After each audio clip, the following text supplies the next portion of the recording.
มื้อนี้เฮามาเก็บผักคะ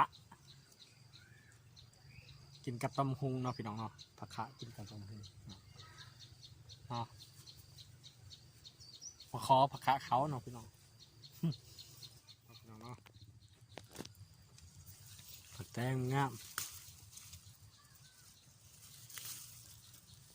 มะเขือก็มีพี่น้องนี่เด้ผักคะยอดชูมเอาบ่เทิงพี่น้อง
นี่จะเก็บ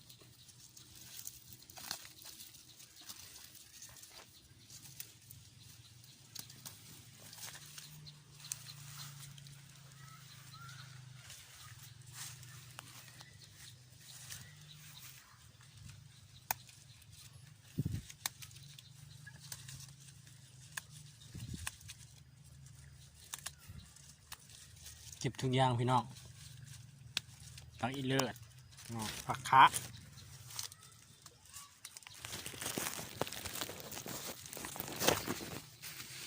นี่เด้พี่น้องได้แล้วผักกับกินกับตำหุงพี่น้องกินตำหุง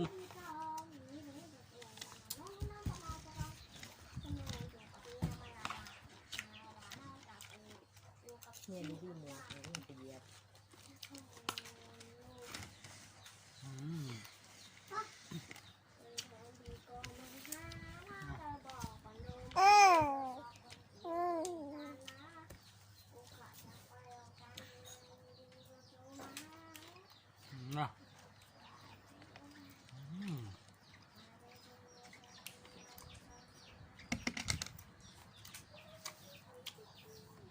จับปะหุ่งพี่น้อง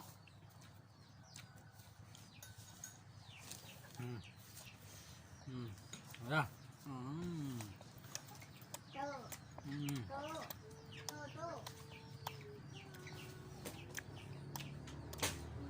ครับ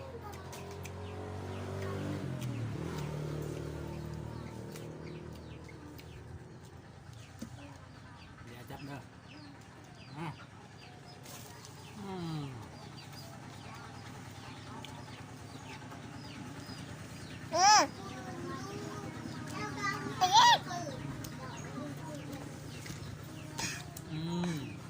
อย่าอย่าเฮ็ดด้วยคำมานั่งนี่ไหมเอา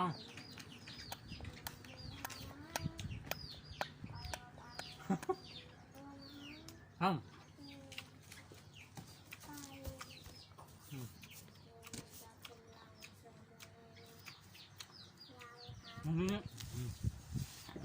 เนี่ยมันคื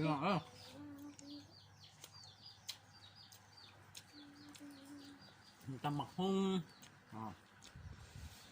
นี่พี่น้องกินน้ำกัน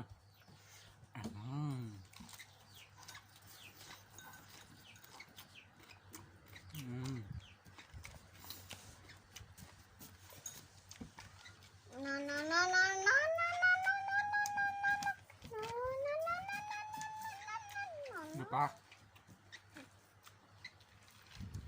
พุ่นไปเล่นอยู่พุ่นนะ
เผ็ด